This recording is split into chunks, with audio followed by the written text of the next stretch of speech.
Hello friends, welcome to knowledge shower.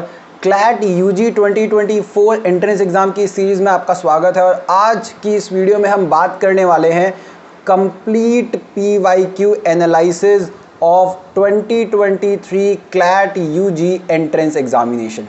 देखिए, किसी भी एग्ज़ाम की तैयारी करने से पहले दो चीज़ें बड़ी इंपॉर्टेंट होती हैं। एक होता है उसका सिलेबस और दूसरा होता है उसका प्रीवियस ईयर क्वेश्चन। तो सिलेबस और प्रीवियस ईयर क्वेश्चन अगर आप ये एनालाइज कर लेते हैं तो 50% पाथ आपका ट्रैवल हो जाता है। क्यों ट्रैवल हो जाता है? क्योंकि आपको पता लग जाता है कि एग्ज़ाम में आने क्या वाला है और किस तरीके के क्वेश्चन आएंगे। तो आपको आसानी होती है तैयारी करने में और आप बहुत ही कम समय में एक स्पेसिफिक रूप में तैयारी कर सकते हैं। तो इस वीडियो में हम कंप्लीट एनालिसिस करेंगे specially of PYQ previous year questions of legal reasoning, क्योंकि इस चैनल पे हम आपको लीगल रीजनिंग का पूरा पार्ट फ्री में प्रोवाइड करने वाले हैं। इसलिए लीगल रीजनिंग के प्रीवियस ईयर क्वेश्चंस का हम एनालिसिस करने वाले हैं इस वीडियो में। हाय, आई एम शिवम पांडे और जैसा कि मैंने आपको बताया कि हम 2023 क्लैट यूजी एंट्रेंस एग्ज़ाम का जो पेपर है दैट इज़ PYQ, उसका एनालिसिस करेंगे ताकि हमें पता चल सके कि 2024 क्लैट यूजी में कैसे क्वेश्चंस पूछे जाने वाले हैं। और इस वीडियो में हम क्या क्या डिस्कस करने वाले हैं, हम ये देखेंगे क्लैट यूजी का ट्रेंड क्या है, इसके साथ साथ कैसे क्वेश्चंस पूछे जा रहे हैं और किस टाइप के पैसेजेस आ रहे हैं और कहाँ से पैसेज लेके आ रहे हैं क्लैट कंसोर्टियम। इसके साथ साथ किस तरीके क्वेश्चन पूछे जा रहे हैं पैसेज से, ये भी हम डिस्कस करेंगे और कौन से सब्जेक्ट से वो पैसेज आते हैं ये भी हम डिस्कस करेंगे। So hi, I am Shivam Pandey and ये मेरी एजुकेशनल क्वालिफिकेशन है। मैंने BSc LLB LLM Delhi university से किया है और UGC नेट JRF क्वालिफाई किया है लॉ में। इसके साथ साथ मैंने कई सारे prominent law entrance examinations clear किए हैं जिसमें DU LLB, DU LLM, BHU LLM, ILET LLM, ILET ILI LLM, CLAT PG, Allahabad university LLM, ये सब शामिल हैं। और 2 बार जैसा मैंने बताया UGC नेट क्वालिफाई किया है, जिसमें से 1 बार मैंने JRF क्वालिफाई किया है। आप हमारे चैनल को ज़रूर सब्सक्राइब करें अगर आप नए हैं और इंस्टाग्राम और टेलीग्राम चैनल से ज़रूर जुड़े। क्यों? क्योंकि हम इस पे आपको कंटेंट और फ्री मटेरियल प्रोवाइड करते हैं। चलिए अब बिना किसी डिले के मैं वीडियो को स्टार्ट करता हूँ। तो जैसा मैंने बताया कि किसी भी एग्ज़ाम की तैयारी करने के लिए उसका सिलेबस और इसके साथ साथ PYQ का एनालिसिस बहुत ज़रूरी होता है। सबसे पहले मैं आपको बता देता हूं कि लीगल रीजनिंग में पूछा क्या जाता है, उसके बाद मैं आपको वेटेज बता दूंगा कि इसकी वेटेज क्या होती है और क्यों ये इंपॉर्टेंट है। उसके बाद मैं आपको PYQ प्रीवियस ईयर क्वेश्चंस दिखाऊंगा, जो क्वेश्चन पूछे गए हैं वहां से आपको आइडिया लगेगा कैसे क्वेश्चन आते हैं और हमें उनके आंसर्स कैसे देने हैं। देखिए, जो क्वेश्चन पूछे जाते हैं उसमें क्लैट जो है वो 450 वर्ड का पैसेज देता है, कॉम्प्रिहेंशन टाइप पैसेज होता है और उसी के बेसिस पर आपसे objective type question that is MCQ पूछा जाता है। अब जो पैसेज होते हैं ये किस पे बेस होते हैं? ये फैक्ट सिचुएशन बेस होते हैं और सिनारियो बेस होते हैं, जिसमें लीगल मैटर इन्वॉल्व हो या पब्लिक पॉलिसी के क्वेश्चन या मोरल फिलॉसफी के क्वेश्चन इन्वॉल्व हो। फोकस एरिया कौन से होते हैं? जनरल अवेयरनेस के जितने भी एरिया है, फॉर एग्जाम्पल कुछ लीगल का कुछ करंट में चल रहा है या फिर आप कह सकते हैं कॉन्स्टिट्यूशनल मैटर कुछ चल रहा है करंट में, ठीक है, कंटेम्प्रेरी कोई भी लीगल इशू चल रहा है, उसके ऊपर क्वेश्चन आता है और पैसेज आपसे पूछ सकते हैं। अप्लाइंग रूल एंड प्रिंसिपल, आपको प्रिंसिपल दे दिया और कहा ये पर्टिकुलर प्रिंसिपल इस फैक्ट पे अप्लाई कीजिए। वो कैसे होता है ये मैं आपको क्वेश्चन दिखाऊंगा और क्वेश्चन दिखा के फिर आपको बताऊंगा कैसे होता है।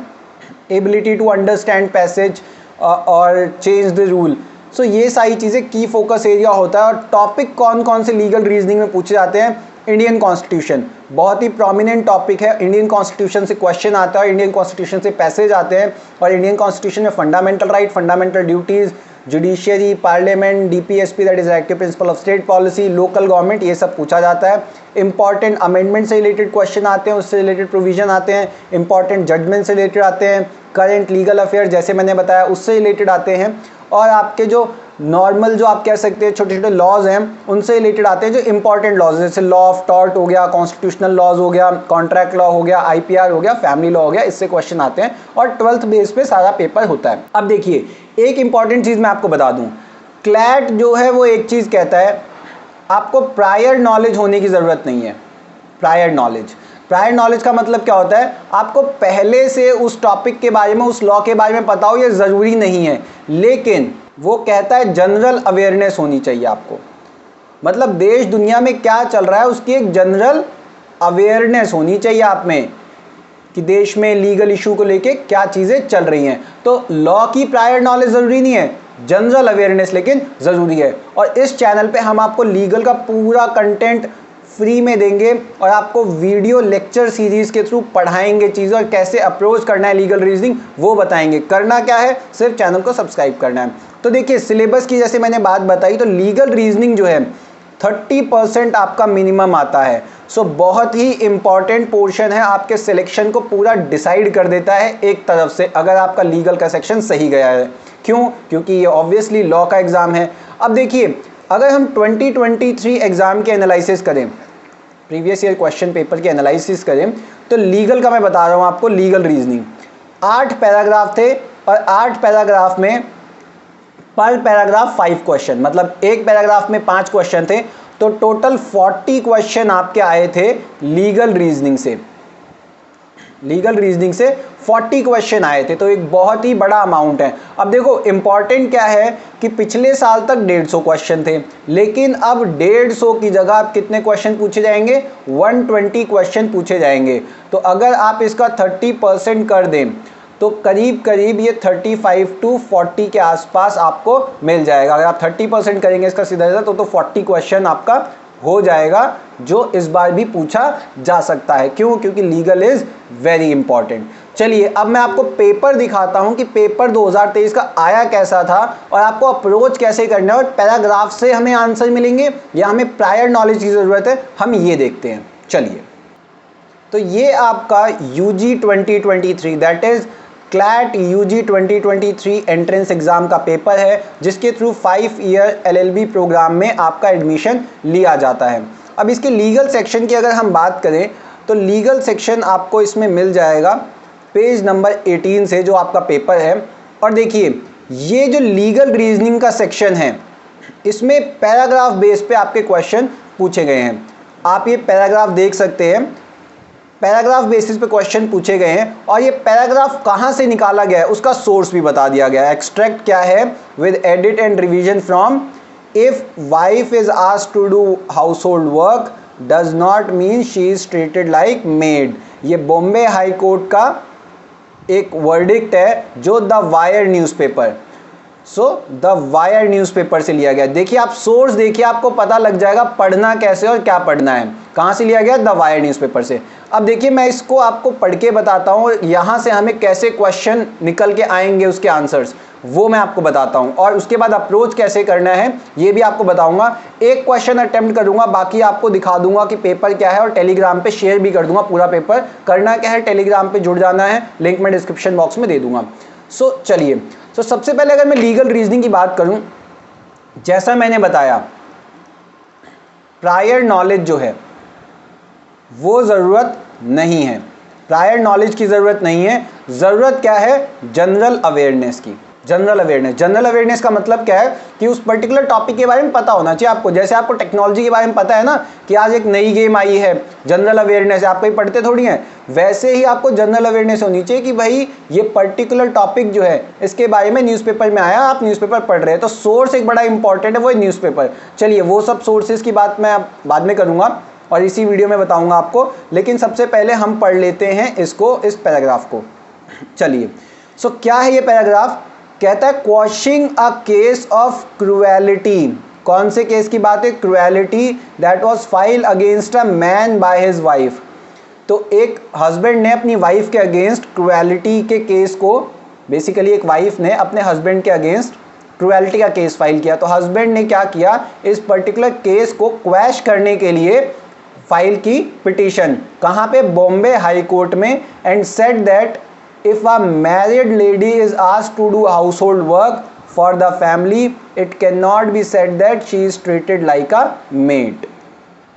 तो इसमें हाई कोर्ट ने क्या कहा? हाई कोर्ट ने कहा कि कोई भी ऐसा केस जिसमें ये कहा गया है कि जो वाइफ है उसको ये कहा गया है कि वो हाउस होल्ड वर्क में हाथ बटाए अपनी फैमिली का, तो इस चीज़ को ये नहीं समझा जाएगा कि उसे क्या कहा गया है कि उसे मेड की तरह मतलब नौकरानी की तरह ट्रीट किया जा रहा है, और इस बेसिस पे वो क्रुएलिटी का केस फाइल नहीं कर सकती है। ये चीज़ बॉम्बे हाई कोर्ट ने कही और ये चीज़ कहते हुए उसने जो केस है वो क्वैश कर दिया।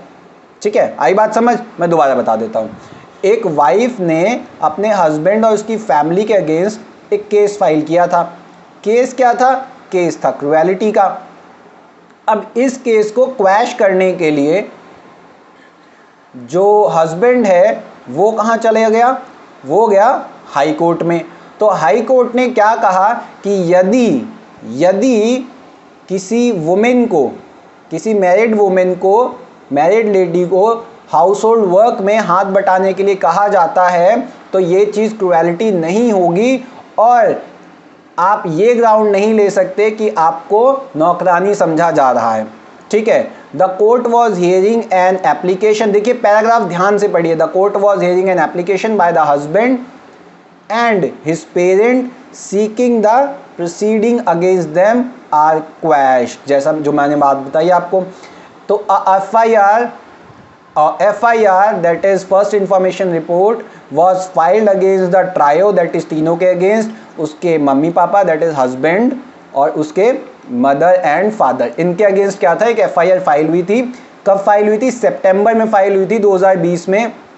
ये डेट बड़ी इंपॉर्टेंट है क्योंकि इसके बेसिस पे भी क्वेश्चन पूछे जाते हैं। सितंबर में फाइल हुई थी, around 9 month after the marriage के 9 मंथ के बाद, alleging that they hounded the women for money to purchase car, harassed her mentally and physically and treated her like maid servant. और ये कहा गया पिटीशन में, क्या कहा गया था? जो पिटीशन वाइफ ने फाइल की थी उन्होंने ये कहा था कि हस्बैंड ने मुझसे कार के लिए शादी की है और मुझे मेंटली और फिजिकली हरास कर रहे हैं। इसके साथ साथ जो घर वाले हैं हस्बैंड के वो मुझे मेड दैट इज नौकरानी समझ रहे हैं।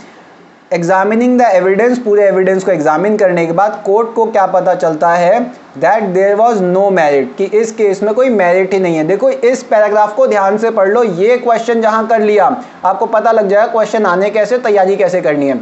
सो इसी क्वेश्चन के थ्रू मैं सब बता दूंगा आपको और आपकी सारी जो चिंता है क्लैट को लेकर वो खत्म हो जाएगी।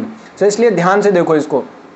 सो court found that there are no merit to the women's allegation, कि वुमेन की जो एलिगेशन है उसमें कोई मेरिट नहीं है, कोर्ट ने ये फाइंड आउट किया। और कोर्ट ने क्या कहा? That though the FIR says that she was treated properly for about a month and then like a servant, there are no detail of what this meant। मतलब क्या है?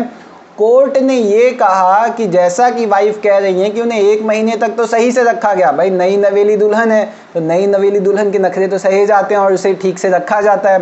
बट 1 महीने बाद क्या हुआ कि उनको कहा गया भाई अब चलिए नई नवेली दुल्हन पना आप छोड़िए और अब लग जाइए घर के काम में। क्यों? क्योंकि आपका भी तो घर है, आप यहाँ पे मैडम की तरह बैठ के थोड़ी लग जाएंगी और आपकी सब्जी हुजूरी करेंगे, आपको भी काम में हाथ बटाना पड़ेगा।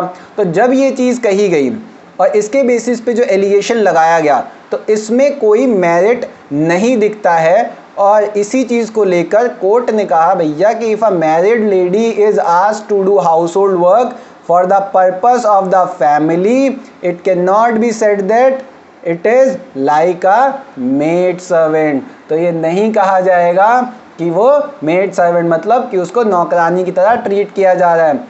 भाई आपने लव मैरिज की, just for an example some boy married to his girlfriend, तो भाई शादी से पहले वो नखरे उठाता था, सारे काम करता था, बट शादी के बाद रियलिटी इज समथिंग एल्स। वो बाबू सोना जो है उसको भी तो काम करना पड़ेगा ना। तो अगर उसको काम करना पड़ रहा है तो वो ये नहीं कह सकता कि मुझे नौकरानी की तरह ट्रीट किया जा रहा था, मुझे तो सपने ये दिखाए थे कि मुझे क्वीन की तरह, राजकुमारी की तरह रखा जाएगा। So it will not happen. तो आप इसमें ये नहीं कह सकते कि आपको नौकरानी की तरह ट्रीट किया जा रहा है। क्यों? क्योंकि घर अब आपका भी तो है, तो आपको हाथ बटाना है। ये चीज़ कोर्ट ने कही। The court held that the मियर use of the word harassment mentally and physically in the FIR is not sufficient to constitute the offense under section 498 IPC। अब देखिए क्रुएलिटी जो है ये क्या है, ये एक ऑफेंस है। कौन से सेक्शन में? 498A IPC. अब इस 498 आईपीसी में क्रुएलिटी एक ऑफेंस है, ये भी आपको नोट डाउन कर लेना है। ठीक है, तो कोर्ट ने कहा कि केवल आप ये बोल दो कि मुझे मेंटली एंड फिजिकली हरास किया जा रहा है, तो इस बेसिस पे आप कुछ भी बोल दोगे तो वो क्रुएलिटी दैट इज 498A में ऑफेंस की तरह रजिस्टर नहीं हो सकता है, विच पनिशेज द हस्बैंड और रिलेटिव ऑफ द हस्बैंड। क्यों? क्योंकि 498 के थ्रू क्या होता है, ये चीज़ आपको नोट डाउन करना है। किसको इसको पनिश करता है ये क्रुएलिटी जो 498A आईपीसी में है? फैमिली को, सॉरी हस्बैंड को and relatives of husband, husband के रिलेटिव्स को भी पनिश करता है। ठीक है, relatives of husband of a women who subject to here to cruelty in any way. ठीक है, अगर वो उसको क्रुएलिटी के थ्रू फोर्स करते हैं, दैट इज क्रुएलिटी इंपोज करते हैं, क्रूएल वे में ट्रीट करते हैं, तो ये सेक्शन इंपोज कर दिया जाएगा। It is interesting to note that section 498A of IPC also provide that if a married woman is actually treated like maid or maid servant, it would be an offense under that section। अब देखो ये चीज़ important है note down करना। अगर उसको सच में नौकरानी की तरह ट्रीट किया जा रहा है, मेड की तरह, मेड सर्वेंट की तरह ट्रीट किया जा रहा है, जैसे ह्यूमन डिग्निटी नहीं है, उसको बोला जा रहा है जा भाई पानी लेके आ, जा भाई ये कर, तू खाना बना and you have to do all the झाड़ू पोछा एवरीथिंग। ठीक है, तब तो ठीक है, लेकिन जस्ट कि आपको हाथ बटाना है और थोड़ा सा आपने अपने बुजुर्गों की सेवा कर दी, so that can not be held under cruelty. ठीक है, अब देखिए ये पैराग्राफ मुझे लगता है आपको समझ आ गया होगा। ठीक, मैंने आपको सोर्स बता दिया, कहाँ से लिया गया पैराग्राफ लिया गया है द वायर न्यूज़पेपर से। अब आप इस चीज़ को ध्यान से देख लीजिए, सोर्स मैं लिख रहा हूँ। अब क्वेश्चन देखते हैं इसके बेसिस पे क्या है। क्वेश्चन देखिए क्या है, अश्विन हस्बैंड है, आशिमा वाइफ है, वर मैरिड इन फरवरी 2020, दोनों की 2020 में शादी होती है और फरवरी 2020 में एक महीने बाद March 2020 Ashwin asked Ashima to take care of all their household work such as cooking, cleaning and other domestic chores as he was very busy with his professional responsibilities। भाई ऑब्वियस ही चीज़ है, अब जैसे हस्बैंड और वाइफ हैं, अगर हस्बैंड काम कर रहा है तो वाइफ की ड्यूटी है कि वो घर संभाले, वाइफ काम कर रही है तो हस्बैंड की ड्यूटी है घर संभाले। अब ऐसा थोड़ी है कि भाई हस्बैंड काम करेगा बेचारा, ऑफिस में भी काम करेगा, घर पे भी काम करेगा, नहीं, अपनी आधी आधी जिम्मेदारी दोनों निभाएंगे। ठीक है, क्यों? क्योंकि अभी रिसेंटली एक जजमेंट आया है और आपको वो आर्टिकल पढ़ना भी चाहिए, क्योंकि वो आर्टिकल आपके इस बार अगले बार के जो पेपर है 2024 के पेपर में उसमें आ भी सकता है कि जो हस्बैंड ने जितना भी अचीव किया है उसको पाने में वाइफ की भी आधी रिस्पॉन्सिबिलिटी होती है, इसलिए हस्बैंड की आधी प्रॉपर्टी पे वाइफ का हक होता है। वो आर्टिकल मैं आपके साथ डिस्कस करूंगा अगली वीडियोज़ में। करना है क्या? सब्सक्राइब करना है चैनल को। ठीक है, तो 2020 में क्या होता है, मार्च 2020 में हस्बैंड कहते हैं भाई अब नई नवेली शादी वाला सीन तो हो गया है, अब मैं काम कर रहा हूँ, अपना प्रोफेशनल रिस्पॉन्सिबिलिटीज़ है मेरे पास, तो पूरा जो घर है वो तुम संभालो, खाना वाना, cleaning and other domestic work, भाई जैसे आप अपने घर में करती थी, जैसे आपका जो मायका था वैसे ही आप अपने ससुराल में आप जिम्मेदारियाँ संभालिए। आशिमा अब इस चीज़ को भड़क जाती है, कहती है मुझे तो लेके आए थे राजकुमारी की तरह रखेंगे, क्वीन की तरह रखेंगे, ये मुझसे काम कैसे करवा लिया, शादी से पहले तो बहुत मेरे आगे पीछे घूमता था ये। सो आशिमा क्लेम करती है कि this amount to treating her like a maid, कि भाई उसको नौकरानी की तरह रखा जा रहा है, and constitute N offence under section 498 IPC. और वो ये कह देती है कि भाई ये जो है ये तो क्रुएलिटी हो गया। क्यों? क्योंकि 498A जो आईपीसी का है वो क्या बात करता है, क्रुएलिटी। तो आशिमा कहती है कि मुझे घर का काम करने को बोल दिया, इसका मतलब मेरे ऊपर अब क्रुएलिटी कर दी। ठीक है, अब ये जो ऊपर दे रखा है पैराग्राफ, देखिए ये सारी चीज़ें पूरे फैक्ट पैराग्राफ में दे रखे हैं, सिर्फ नया एग्जाम्पल लिया गया है। तो ये जो ऊपर जो पैराग्राफ है जिसमें बॉम्बे हाई कोर्ट का डिसीजन आया है, इसको अप्लाई करते हुए हमें आंसर देना है कि क्या वो सक्सीड करेगी, क्या आशिमा जीतेगी केस अगर उसने क्रुएलिटी का लगाया है। तो हमने क्या देखा ऊपर, और अब हम आंसर देखते हैं। तो देखो पहली चीज़ ये तो क्लियर है कि क्योंकि घर संभालने को कहा गया है, तो मियाँ ये कहना कि आप घर संभाल लो, जिम्मेदारियां उठा लो। देखो सबका फर्ज बनता है कि अपनी जिम्मेदारियां उठाए। शादी के बाद कुछ रिस्पॉन्सिबिलिटीज़ होती हैं, वो आपको नॉर्मल जो रिस्पॉन्सिबिलिटीज़ होती है, मैट्रिमोनियल जो बॉन्ड होता है उसमें, वो आपको उठानी पड़ेगी। तो अगर आप उसके लिए को क्रुएलिटी है तो गलत है। तो पहली चीज़ तो ये है कि आशिमा नहीं जीतेगी, ठीक है। तो नो वाले 2 ब्लॉक्स है, एक बी वाला एक डी वाला। अब रीज़न देख लो, आपको आंसर पता लग जाएगा एलिमिनेशन मेथड से। So no, since Ashima had only since Ashwin, जो अश्विन है उनके हस्बैंड, उन्होंने सिर्फ उनसे कहा था, पूछा था कि Ashima do their house hold work and not for other. मतलब क्या है कि उन्होंने ये कहा था कि आप अपना हाउस होल्ड वर्क कीजिए, दूसरे घर का तो नहीं कहा कि आपको पड़ोसियों का भी करना है क्योंकि आपको भी कमाना है, ठीक है। उन्होंने क्या कहा, भाई अपने घर का हाउस होल्ड वर्क कीजिए। और दूसरा डी में क्या है, no since treating married women like a maid servant would not amount to. So ये तो बिल्कुल ही गलत हो गया। क्यों? क्योंकि जैसा कि पैराग्राफ में भी कहा गया है कि अगर आप एक्चुअली ट्रीट कर रहे हो, देखो आंसर पैराग्राफ में ही है लेकिन एक लाइन में नहीं आपको पढ़ के मिलेगा। तो actually treating married women as a maid servant would an offence. तो अगर सच में आप ट्रीट कर रहे हो तो ऑफेंस है। तो इसमें क्या है, सच में तो वो ट्रीट कर नहीं रहा, वो तो कह रहा है भाई अपने घर की रिस्पॉन्सिबिलिटी उठा लो, ठीक है। तो इसमें क्या हुआ, option B is the correct answer, ठीक है। तो आप देखो, आपको बाहर से कुछ पढ़ने की जरूरत नहीं पड़ी, सारा जो आंसर है वो इस पैराग्राफ में था, बस आपको इस पैराग्राफ को समझने की जरूरत थी। तो अंडरस्टैंडिंग ऑफ द पैराग्राफ, जैसा मैंने बताया था, इंपॉर्टेंट है। एनालिटिकल एबिलिटी, उसमें से डिड्यूस करना आंसर क्या होगा ये जरूरी। अब देखो अगला क्वेश्चन देखते हैं और क्लियर हो जाएगा। क्वेश्चन क्या है, क्या भैया अप्रैल 2020 में क्या होता है, अश्विन का एक दोस्त है राकेश, वो आता है अश्विन के घर, ठीक है। अश्विन और आशिमा के घर तो दोनों का ही है, जैसा मैंने अभी बताया, हस्बैंड की प्रॉपर्टी में वाइफ का भी आधा हिस्सा है, ठीक है। हस्बैंड वाइफ दोनों मिलके होमवर्क करेंगे भाई, ठीक है, घर का काम करेंगे।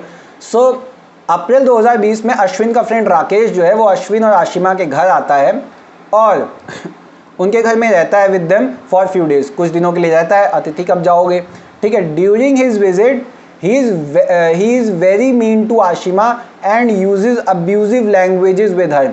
और अपने इस जो आवास के समय होता है, ठीक है, दैट इज अपने इस समय के वो जब रहता है जितने टाइम तक इन दोनों के घर में, वो क्या करता है, वो बहुत ही बदतमीजी से बिहेव करता है आशिमा के साथ। और अब्यूजिव लैंग्वेज मतलब गाली गलौज या फिर गलत तरीके से बदतमीजी से बिहेव करना, इस तरीके से बातचीत करता है। और he also threw a plate at her one evening when he was unhappy with the meal that she had prepared. एक दिन क्या होता है कि उसका जो दोस्त है, अश्विन का दोस्त, वो आशिमा के ऊपर क्या कर देता है, प्लेट भी फेंक देता है। क्यों? क्योंकि उसको खाना पसंद नहीं आता, ठीक है। अब आशिमा जो है now claim that Rakesh has committed an offence under section 498 IPC, is she likely to succeed. अब इसमें क्या होता है, वो कहती है कि राकेश ने क्या किया है, 498 ए आईपीसी में ऑफेंस कमिट किया है, क्रुएलिटी। अब जब आप पैराग्राफ पढ़ोगे, अब 498 ए में जो ऑफेंस है वो किसके किसके अगेंस्ट हो सकता है, ठीक है, कमिट किसके किसके अगेंस्ट हो सकता है, ये यहाँ पे दे रखा है। जब आप देखो आंसर पैराग्राफ में ही, आपको प्रायर नॉलेज की रटने की कोई ज़रूरत नहीं है। यहाँ पे क्या है, an offence section 498 IPC which punishes the husband or the relative of husband और a relative of the husband of a woman, ठीक है। मतलब ये जो 498 ए है किसके किसके अगेंस्ट किया जा सकता है इम्पोज, हस्बैंड और रिलेटिव ऑफ हस्बैंड, ठीक है, उसकी तरफ अगर क्रूएल वे में बिहेव कर रहे हैं। अब इसमें क्या है, अश्विन जो है उसका फ्रेंड है, दोस्त है। अब जो फ्रेंड है वो रिलेटिव्स में तो नहीं आते, ठीक है। आप अगर क्लोज रिलेटिव में देखें तो फ्रेंड्स तो नहीं आते, तो इसलिए आंसर क्या होगा, no. No, since Rakesh is not her husband not is he related to Ashwin, ना ही वो अश्विन का कोई रिलेटिव है और ना ही वो आशिमा का, सॉरी या उसका हस्बैंड है आशिमा का, ठीक है, तो इसलिए option C is the correct answer. आप देखिए इसमें जैसे फॉर एग्जांपल ये आता है कि no since Rakesh action were perfectly justifiable for a man who does not get well cooked, ये तो गलत बात है, राकेश का जो एक्शन है ये सही तो था नहीं, ठीक है, तो ये तो गलती हो गया। Yes since Rakesh use a busy language and throw the plate at Ashima cleanly amount to cruelty, ये भी गलत है, ठीक है। हमें मोस्ट अप्रोप्रिएट जो है वो देख लेना है। एलिमिनेशन मेथड से आपको आराम से मिल जाएंगी चीज़ें। Yes since Rakesh was staying at Ashwin Ashima home at the time of, बिल्कुल नहीं, तो आंसर इसमें सी होगा, ठीक है। आई होप आपको पता लग गया होगा। सो आपको प्रायर नॉलेज की ज़रूरत नहीं है, सारी चीज़ें आपको कहाँ से पता लग गई, सारी चीज़ें पैराग्राफ में दे रखी हैं, बस आपको पैराग्राफ को सही से और ठीक से पढ़ना है। अब देखिए 68 क्वेश्चन देखिए। Frustrated and upset with her marriage, अपनी शादी से फ्रस्ट्रेट और अपसेट होके आशिमा ने क्या किया, Ashima applies for and is granted a divorce, Ashima ने अश्विन से भाई डाइवोर्स के लिए अप्लाई कर दिया कि जो आशिमा है वो तंग आ चुकी थी कि यार इसने तो कहा था कि मुझे पलकों पे बिठा के रखेगा, बट पलकों पे बिठाने का दूर इसने तो काम वाम कराना शुरू कर दिया मुझसे, अब मैं अपसेट हूँ, तो मैं भाई ले रही हूँ डाइवोर्स। तो आशिमा ने ले लिया डाइवोर्स अश्विन से, कब ले लिया, नवंबर 2020 में। Since she and Ashwin had been friends for many years before they got married she stayed in touch with him. अब क्योंकि अश्विन और आशिमा जो है दोस्त थे, वही when a friendship convert into relationship, वही वाली ट्रेजेडी थी। पहले तो बहुत अच्छा लगा, बाद में कुछ अच्छा नहीं लगा, तो breakup and then divorce. Breakup is something which is easy but divorce is something which is a bit difficult.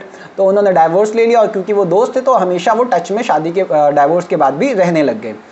She moved into her own apartment, वो अपने घर में रहने लग गई, अपने खुद के अपार्टमेंट में वो चली गई आशिमा, और ऑफिस जाना उसने शुरू कर दिया रेगुलरली और नई जॉब ज्वाइन कर ली। अब अश्विन को ये बात अच्छी नहीं लगी, उसको very upset, he was very upset, तो उसको पसंद नहीं आया कि जो आशिमा है वो जॉब कर रही है, ठीक है, and at this and started treating Ashima very cruelly.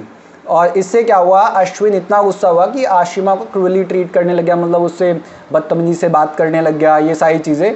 अब आशिमा क्या है, claim that Ashwin had committed an offence under section 498 IPC। क्या वो सही है? आशिमा कहती है कि क्योंकि वो मुझसे गलत तरीके से बातचीत कर रहा है, मुझे क्रूअली ट्रीट कर रहा है, तो इसलिए अश्विन क्या है, अश्विन ने 498A में ऑफेंस कमिट कर दिया है। तो क्या आशिमा सही है इस बात पे? देखो जैसा कि हमने पढ़ा 498 ऑफेंस, जो ए का ऑफेंस है वो हस्बैंड और हस्बैंड के रिलेटिव के अगेंस्ट फाइल हो सकता है केवल। अब अश्विन उसका हस्बैंड तो है नहीं, तो अब हस्बैंड नहीं है तो आंसर क्या होगा, no, since she is no longer married to Ashwin. सारा आंसर कहाँ से आया? सारे आंसर आ गए पैराग्राफ से। अब देखो ये क्वेश्चन, इसमें क्या किया क्लैट ने चीज़ें ट्रिक कर दी, ठीक है, थोड़ी ट्रिकी बना दी आपकी एनालिटिकल एबिलिटी को समझने के लिए। उन्होंने क्या किया कि भाई मान लो, मैथ का सवाल जैसे होता है ना, मान लो, अज्यूम x = y, तो अज्यूम, मान लो गवर्नमेंट ने एक एक्ट पास कर दिया है POMWA, जनवरी 2021 में पास किया, protection of women of married women act 2021, ठीक है, कब पास किया? जनवरी 2021 में। अकॉर्डिंग टू विच, और इस एक्ट के हिसाब से, asking a married women to take care of household chores would be an offence. कि भैया इस एक्ट के हिसाब से यदि आप किसी विवाहित महिला को ये कहते हैं कि आप घर का काम कीजिए, तो मतलब आपने क्रुएलिटी कर दी।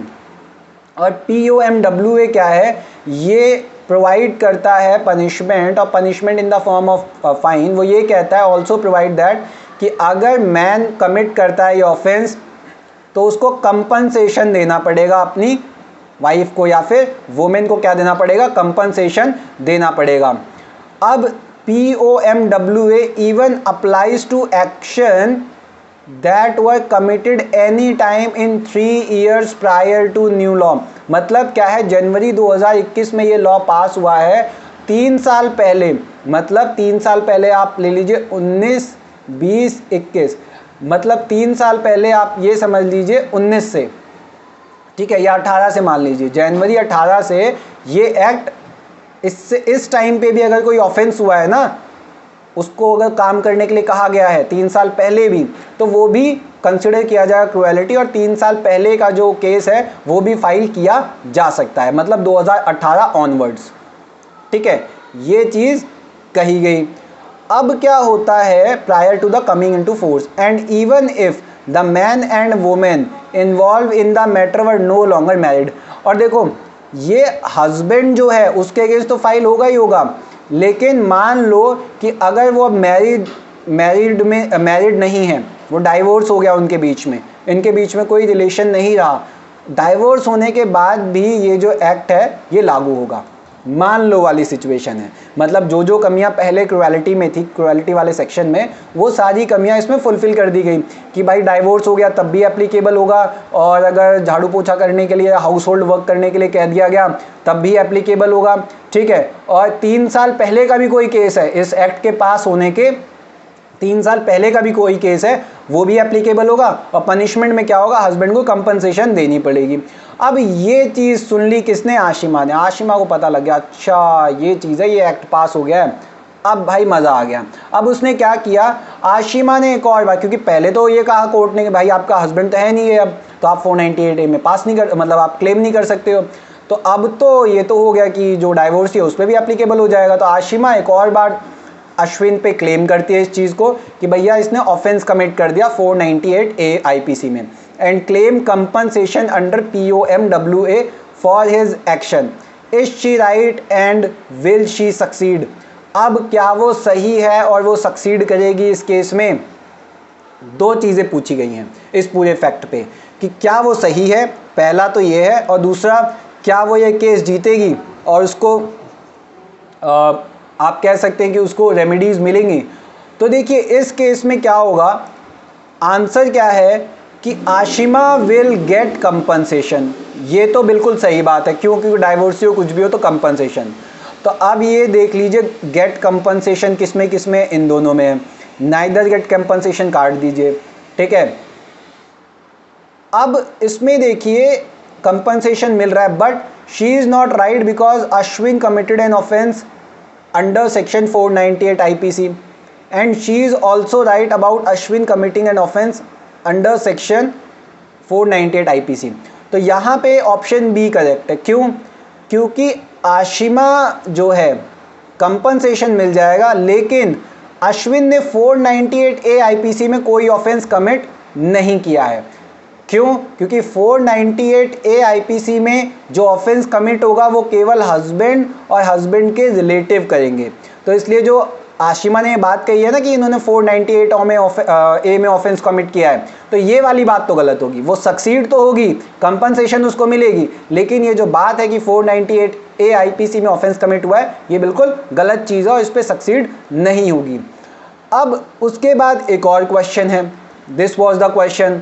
अज्यूम कीजिए, ये इंपॉर्टेंट है। अब एक और अजम्पशन देखिए, ये एनालिटिकल एबिलिटी पैराग्राफ पढ़ने के बाद कुछ क्वेश्चन डायरेक्ट हैं, 2 से 3 क्वेश्चन, और 2 से 3 क्वेश्चन में आपकी एनालिटिकल एबिलिटी देखी गई है। सारी चीज़ें पैराग्राफ के बेसिस पे हैं, आपसे कुछ भी अलग से नहीं पूछा गया है।